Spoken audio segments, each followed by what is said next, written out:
नमस्कार मित्रांनो, न्यू मधुर मराठी या चॅनलमध्ये आपलं स्वागत आहे। घरोघरी मातीच्या चुली या मालिकेच्या आजच्या एपिसोडमध्ये आता शर्वरी आणि ऐश्वर्या दोघीही दारू प्यायला बसलेले असतात।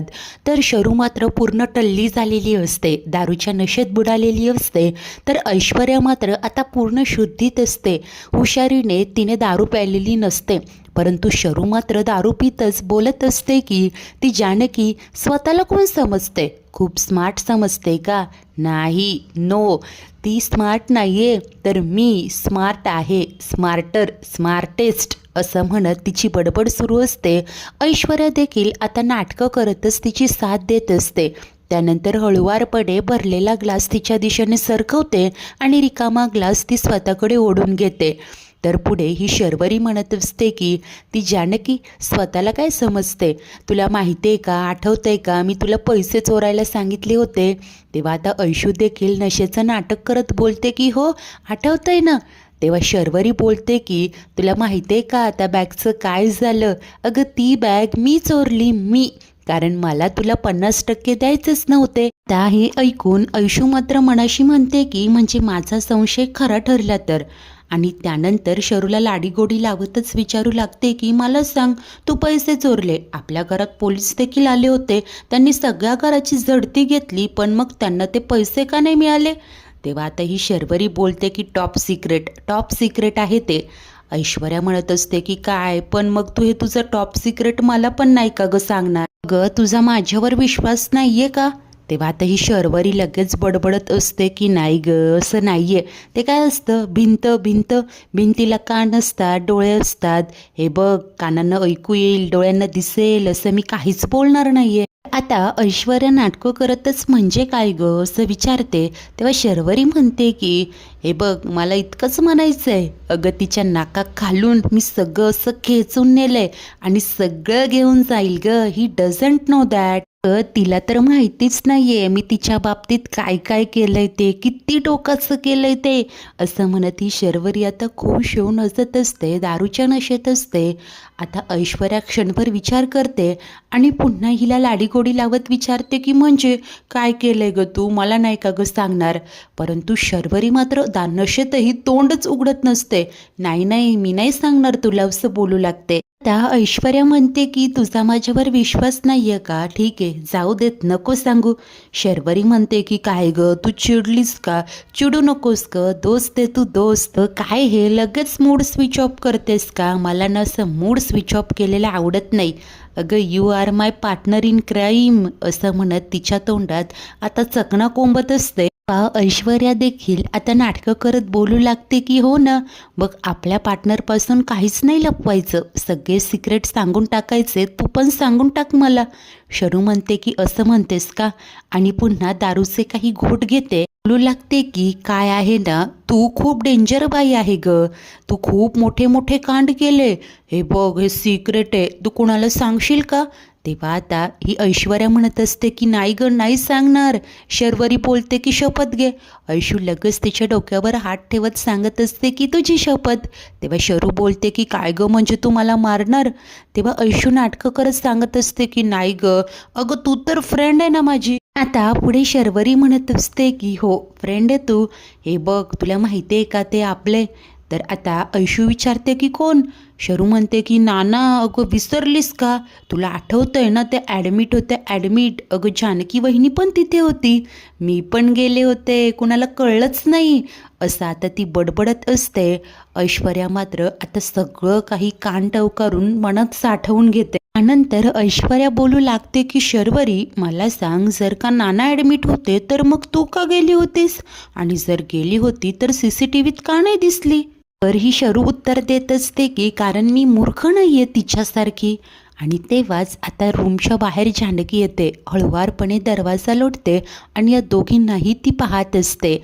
तर आता तिला काही वेळापूर्वी अवंतिकाचं बोलणं आठवत असतं, कारण अवंतिकाने तिला ऐश्वर्या काय म्हणाली ते सांगितलेलं होतं।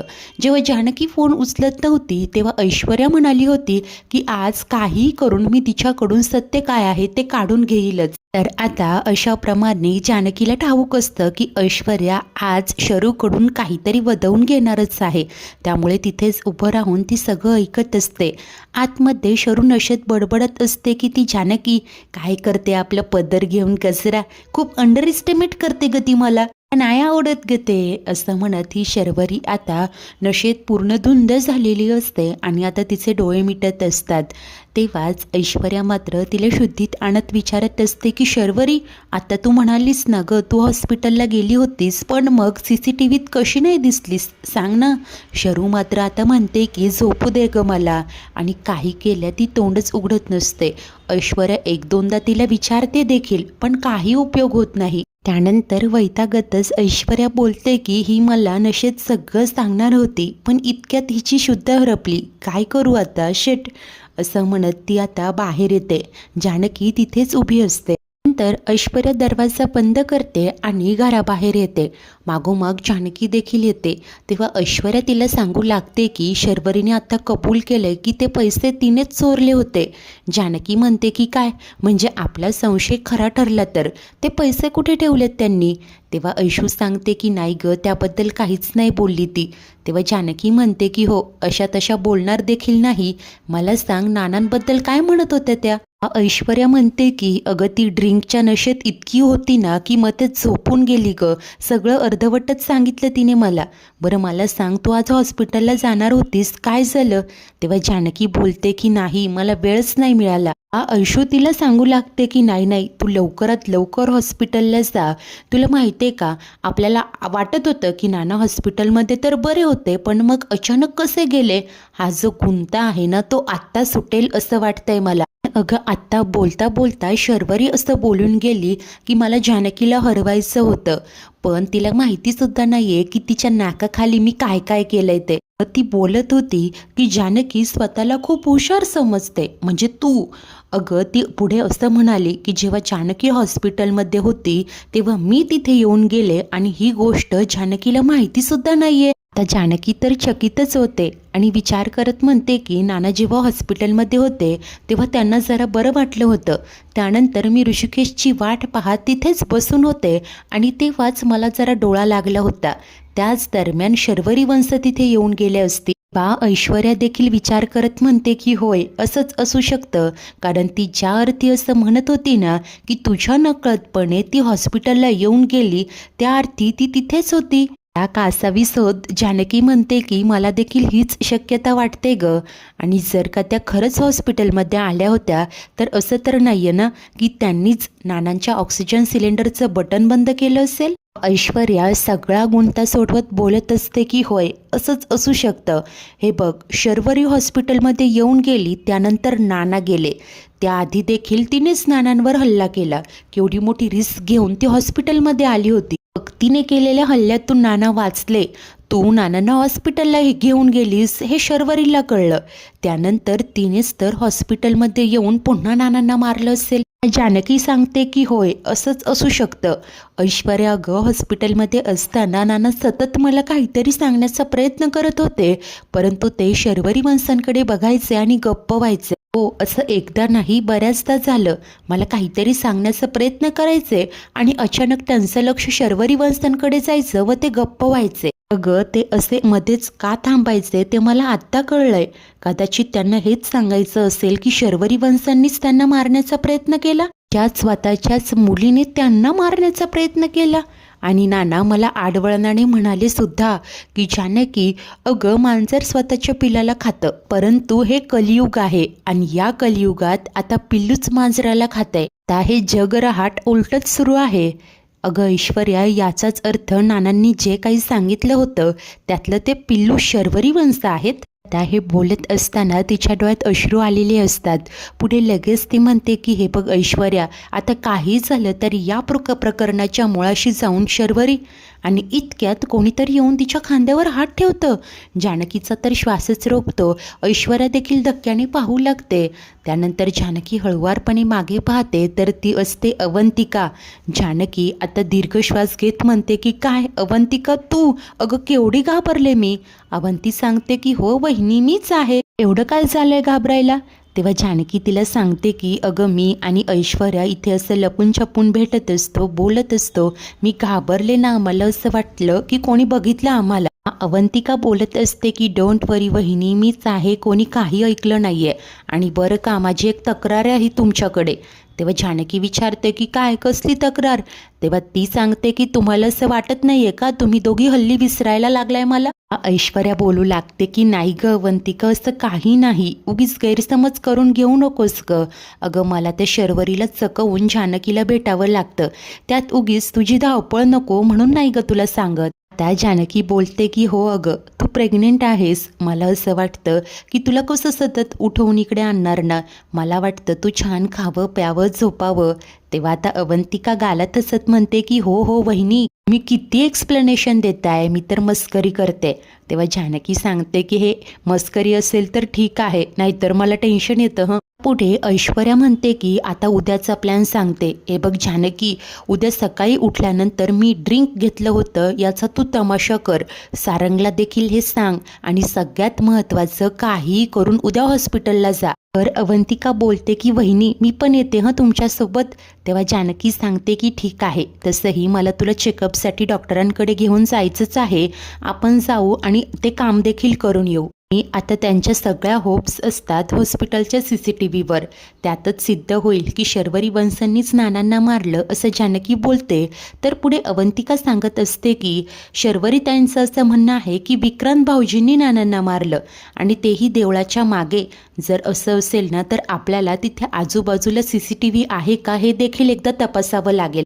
जानकी बोलते की होय, प्रयत्न करायला तर हरकत नाहीये, मागच्या वेळेला देखील आम्ही प्रयत्न केले होते, पण आम्ही दिशाहीन शोधत होतो, पण आत्ता आपल्याकडे एक दिशा आहे, एक मार्ग आहे, समोर टार्गेट आहे, त्या मार्गाने शोधल्यास नक्कीच पुरावे मिळतील असं जानकी सांगते. तर ऐश्वर्या बोलते की होय जानकी, नक्कीच पुरावे मिळतील, तू बरोबर बोलते. तर जानकी सांगत असते की एकदा की पुरावे मिळाले ना, मग नानांना कोणी आणि कसं मारलं हे देखील कळेल, आणि त्यांच्या डोळ्यात एक वेगळीच आशा असते, होप्स असते की काही करून त्यांना नानांना न्याय मिळवून द्यायचं असतं. तर आता थोड्या वेळाने ऐश्वर्या रूममध्ये येते, पाहते तर सारंग झोपलेलं असतं. आता तिला सारंगलाही हे पटवून द्यायचं असतं, तिने ड्रिंक केली आहे, त्यामुळे ती फुटफुटते की आता यांच्यासमोर देखील नाटक करावं लागेल. आता ती खरंच नशेत आहे हे तिला दाखवायचं असतं, त्यासाठी केस वगैरे ती विस्कटते आणि पुढे येऊन ओरडतच म्हणते की चला सारखं तिकडे. सारंग आता पाहतो आणि ओरडतच म्हणतो की ए कोण आहे? तेव्हा ऐश्वर्या केस बाजूला सारत म्हणते की अरे मी आहे ऐश्वर्या. सारंग घाईघाईने लाईट ऑन करतो. ऐश्वर्या तशीच मान खाली घालून तिथे स्टूलवर बसलेली असते. तिला पाहताच तो पुन्हा जोराने किंचाळतो. ऐश्वर्या देखील उठते आणि काय आहे असं ओरडते. त्या सारंग म्हणतो की अहो तुम्ही घाबरवताय ना मला. ऐश्वर्या म्हणत असते की काय किती ओरडताय, कान दुखायला लागलं ना माझा, आणि मी काय भूत आहे का? भूत आहे मी? सारंग तिच्याकडे बारकाईने पाहतो आणि विचारतो की ऐश्वर्या तुम्ही दारू प्यायलाय? तेव्हा ती मात्र नाटकं करत सांगते की हो मी दारू प्यायले, मी पीत राहणार, तुम्हाला काही प्रॉब्लेम आहे का? कोण आहात तुम्ही विचारणारे? विचारा सारंग रडवेला होऊन म्हणतो की कोण आहे म्हणजे? अहो नवरा. तेच ऐश्वर्या त्याला गप्प करते आणि उगीच लेक्चर देऊ नको हं, मस्त लिंक लागली आहे, झोपू दे मला. आणि पुन्हा तिला विचारत असतो की अहो दारू पिण्या इतकं काय झालंय तुम्हाला? ऐश्वर्या देखील ओरडून म्हणत असते की मी का सांगू आणि का सांगायचं? सारंग तिला हळू बोलायला सांगत असतं. ऐश्वर्या मात्र त्याला सांगते की एकही शब्द तोंडातून काढायचं नाही हं, आता गुपचूप तिथे जाऊन झोपायचं. तिला बोलतो की आधी तुम्ही झोपा, परंतु ऐश्वर्या म्हणते की तुम्ही झोपा. ठीक आहे, नाही झोपायचं आहे का? आता ती स्वतःच पलंगावर आता आडवी होते. सारंग ते ब्लँकेट नीट करायला जाणार, ती मात्र बडबडत असते की हात आहेत ना मला, मी असं घेते आणि झोपते. ऐश्वर्या आता नशेत आहे असं दाखवतच झोपी जाण्याचंही नाटक करते. गुड नाईट, स्वीट ड्रीम्स असं बडबडतच ती डोळे मिटून बसलेली असते, झोपलेली असते. आता इतक्यात जानकी नाटकं करत येते आणि मुद्दामून सारंगला म्हणते की काय झालं? ऐश्वर्याच्या किती ओरडण्याचा आवाज येत होता ते. सारंग बिचारा तिला वाचवत असतं. तो म्हणतो की काय नाही वहिनी, अगं आम्ही झोपतोय आता. जानकी मुद्दामच वास घेऊ लागते आणि म्हणते की मला थोडा दारूचा वास येतोय इकडे, थोडा आंबूस आंबूस वास येतोय, हा तर दारूचा वास आहे भाऊजी. तेव्हा सारंग म्हणतो की नाही नाही वहिनी, मी ते जरा अत्तर लावलं होतं ना. जानकी म्हणते की भाऊजी तुम्ही खोटं बोलू नका हं, मला काही दारूचा वास कळत नाही का? हा दारूचाच वास आहे. क्या ती ऐश्वर्या बडबडत असते की मला झोपू पण देत नाहीये, सारखी आपली बडबड करत राहतात. जानकी तिच्याकडे पाहते आणि सारंगला विचारते की ऐश्वर्या दारू प्यायली का? सारंग म्हणतो की नाही नाही वहिनी. तरी जानकी म्हणते की खोटं बोलू नका, आत्ता मला ऐश्वर्याचा आवाज येत होता आणि लगेच कशी झोपली. आता मुद्दामहून पुढे जाऊन ती वास घेते आणि सारंगला सांगते की ऐश्वर्या दारू पिऊन आली आहे. देवा, आत्ता कुठे वाटत होतं की ऐश्वर्या सुधारतीये, पण पुन्हा वाईट मार्गाला चालली आहे ती. आणि हे सगळं ना तुमच्या बहिणीमुळे होतंय. सारंग देखील चकित होऊन पाहू लागतो. जानकी त्याला सांगते की जेव्हापासून तुमच्या लाडक्या बहिणीच्या नादाला लागली ना, तेव्हापासून हे असं वागायला लागली ऐश्वर्या. जमलं तर ऐश्वर्याला तुमच्या बहिणीपासून लांब ठेवा. आता गोष्टी हाताबाहेर जाण्याआधी हे सगळं थांबवा. बिचाऱ्या सारंगला तर खूपच टेन्शन येतं. जानकी मात्र अवघड आहे असं बडबडत तिथून निघून जाते. त्यानंतर दुसरा दिवस उजाडतो. ऋषी आता तयार होत असतो.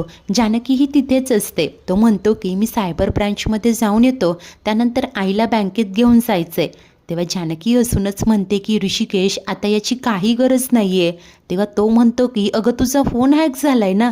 तर ती हसूनच सांगते की आपले सगळे पैसे सेफ आहेत. तर अवाक होऊन पाहू लागतो. ती म्हणते की तुमचा माझ्यावर विश्वास आहे ना, मग माझ्या या बोलण्यावर पण विश्वास ठेवा. तो मात्र तिला निहाळतो आणि विचारतो की काय गं, तुझ्या चेहऱ्यावर अजिबातच टेन्शन दिसत नाहीये, हे तुला नक्कीच काहीतरी मार्ग सापडलाय.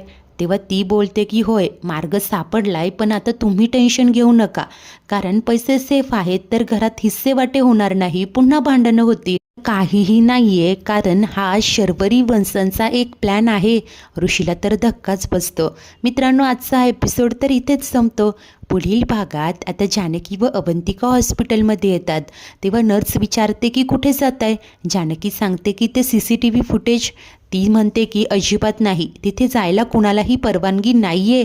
त्यानंतर घरी ऋषी शरूला सांगत असतो की जर का तू खरं बोलत असशील तर मी तुझ्यासोबत असेल, पण शरू, जर तू खोटं बोलत असशील ना, तर तुझ्या विरोधात सगळ्यात आधी मी उभा असेल. आता दुसरीकडे काय, जानकी अवंतिकाला काही करून CCTV फुटेजपर्यंत पोहोचायचं असतं. त्यामुळे दोघींनीही आता मस्त गेटअप केलेलं असतं. पेस्ट कंट्रोलच्या टीमकडनं त्या आलेल्या असतात. त्यानंतर अवंतिका आवाज बदलून म्हणते की उठा, इथे पेस्ट कंट्रोल केल्यावर त्रास होईल ना तुम्हाला. आणि त्या कंट्रोल रूममधले सगळे माणसं बाहेर जातात. त्यानंतर घाईघाईने अवंतिका आता सगळं काही चेक करत असते. अवंतिका सगळा डाटा कॉपी करून घेत असते. तर दुसरीकडे भडकलेली शर्वरी म्हणते की नाही बस, अति होतंय आता, मला काही करून साम दाम दंडभेद यांचा वापर करावाच लागेल. तेव्हाच दुसरीकडे आता अवंतिका आणि जानकी तिकडनं निसटणार, तेच कंट्रोल रूममधील ते दोघेही व्यक्ती अचानक त्यांच्या समोर येतात. त्यामुळे या जराशा घाबरलेल्या असतात. आता चेहऱ्याला मास्क लावून चेहरा तर लपवलेला असतो, परंतु यांच्यावर कोणाला काही संशय येईल का? जो डाटा अवंतिकाने कॉपी केलाय तो त्यांना बघता येईल का? त्यातून काही क्ल्यू मिळेल का? सर्वच काही पाहणे खूप उत्सुकतेचे ठरेल. अशाच नवनवीन भागांच्या डेली अपडेट्ससाठी आपल्या न्यू मधुर मराठी या चॅनलला नक्की सबस्क्राईब करा. धन्यवाद.